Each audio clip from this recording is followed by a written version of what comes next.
Jelang putusan Majelis Kehormatan Mahkamah Konstitusi, sejumlah fakta ditemukan majelis soal dugaan pelanggaran etik hakim konstitusi, mulai dari gugatan yang tidak ditandatangani oleh pemohon hingga dugaan kebohongan yang dilakukan oleh Ketua Mahkamah Konstitusi Anwar Usman. Lalu bagaimana saudara kira-kira putusan yang paling bisa diterima semua pihak? Kami akan bahas ini bersama pakar hukum tata negara dari Universitas Erlangga.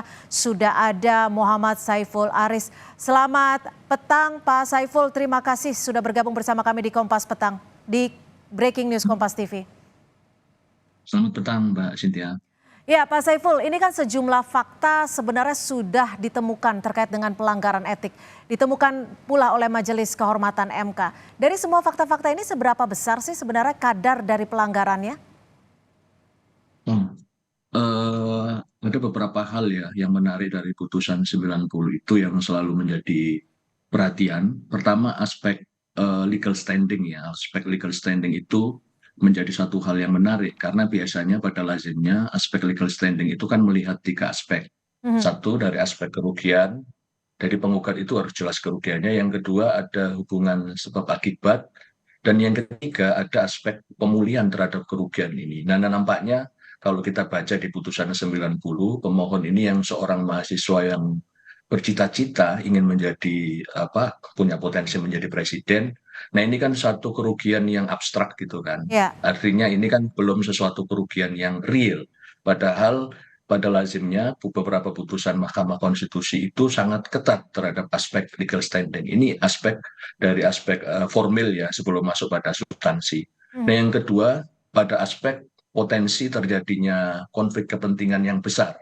Nah, ini kan sesuatu yang sangat bisa dilihat secara bersama-sama, ada potensi kepentingan di situ yang masyarakat bisa tahu. Nah, kemudian yang ketiga adalah kalau kita lihat di dalam pasal 6 ayat 2 Undang-Undang Dasar kita itu cukup jelas menyatakan ya saya sebutkan pasalnya, syarat-syarat untuk menjadi presiden dan wakil presiden diatur lebih lanjut dengan undang-undang. Jadi tidak ada perdebatan dari bunyi pasal 6 ayat 2 Undang-Undang Dasar kita, itu jelas menyatakan bahwa kewenangan dari ketentuan untuk mengatur lebih lanjut syarat presiden dan wakil presiden itu ada pada pembuat undang-undang, yaitu pada presiden dan DPR. Jadi kalau dilihat dari aspek ini, nampaknya memang putusan 90 itu ada pelampauan kewenangan yang diberikan oleh Mahkamah Konstitusi. Mahkamah Konstitusi menjadi seorang positif legislator yang mengatur satu norma baru. Nah, pada lazimnya penambahan norma baru itu bisa diterima kalau berkaitan satu, ada urgensi yang sangat luar biasa terhadap norma itu dan itu memengaruhi hajat hidup orang banyak. Nah, menjadi pertanyaan pada putusan penambahan norma baru ini dipertanyakan oleh publik apa sih sebetulnya urgensi dan kepentingan besarnya untuk masyarakat. Itu Mbak Cynthia. Pak Saiful, kalau Anda menyebutkan tadi ada aspek di mana putusan perkara 90 ini ada kelampauan kewenangan, ada pula konflik kepentingan yang dinilai cukup besar. Lalu apakah ditambah lagi dengan fakta-fakta di sidang, lalu apakah poin-poin ini mampu memutus Hakim Konstitusi Anwar Usman untuk diberhentikan secara tidak hormat? Ya, saya melihatnya sih ada potensi demikian karena putusan ini dalam memberikan keputusan, seorang hakim itu pada lazimnya dia harus berpegang pada dua aspek penting. Satu adalah aspek integritas. Jadi memang integriti dalam memutuskan itu harus dilihat secara betul. Yang kemudian yang kedua, aspek imparsialitas.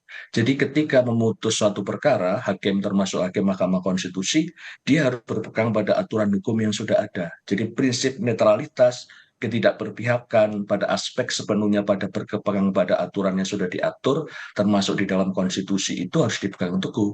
Nah kalau itu tidak ditegakkan, maka ini menjadi satu problem berkaitan dengan kehormatan, keluhuran, dan martabat dari hakim itu sendiri. Nah, kalau kemudian problem ini tidak diselesaikan, maka nanti akan menjadi satu problem berkaitan dengan legitimasi keyakinan masyarakat terhadap apa yang sudah diputuskan oleh Mahkamah Konstitusi ke depan. Nanti akan menjadi pertanyaan, Ya. apakah kemudian publik percaya pada Mahkamah Konstitusi yang selama ini memang menjadi salah satu bagian dari sistem peradilan yang cukup dipercaya oleh publik. Ya, Pak Saiful, kita tahu bahwa Mahkamah Konstitusi ini kan memang merupakan pengadilan pertama dan terakhir yang di mana tidak ada upaya hukum lain untuk ditempuh terkait dengan putusan. Tapi bagaimana dengan permintaan pelapor, di mana salah satunya Denny Indrayana yang juga meminta MK untuk menganulir putusan perkara nomor 90 tahun 2023 ini. Apakah bisa dipenuhi? Kalau kita lihat ya, memang dalam aturan hukum itu kan ada rambu-rambu yang mengatur pada kewenangan apa dan sampai batas mana. MK memang diberikan batas kewenangan hanyalah berkaitan untuk menguji dugaan pelanggaran terhadap kode etik dan pedoman perilaku hakim. Nah, kalau MK kemudian memutus di luar kewenangan yang diberikan, ini juga akan menjadi masalah nanti. Karena memang kewenangan undang-undang itu sudah memberikan batasan itu. Tetapi bukan berarti putusan 90 ini tidak bisa dilakukan pengujian lagi.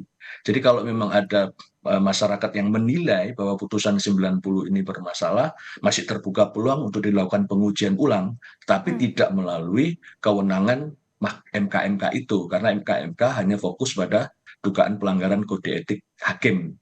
Oke, seperti apa langkah hukumnya terkait dengan pengujian ulang atas putusan 90 tahun 2023? Ditahan dulu, kita akan kembali selepas jeda. Tetap bersama kami di Breaking News Kompas TV.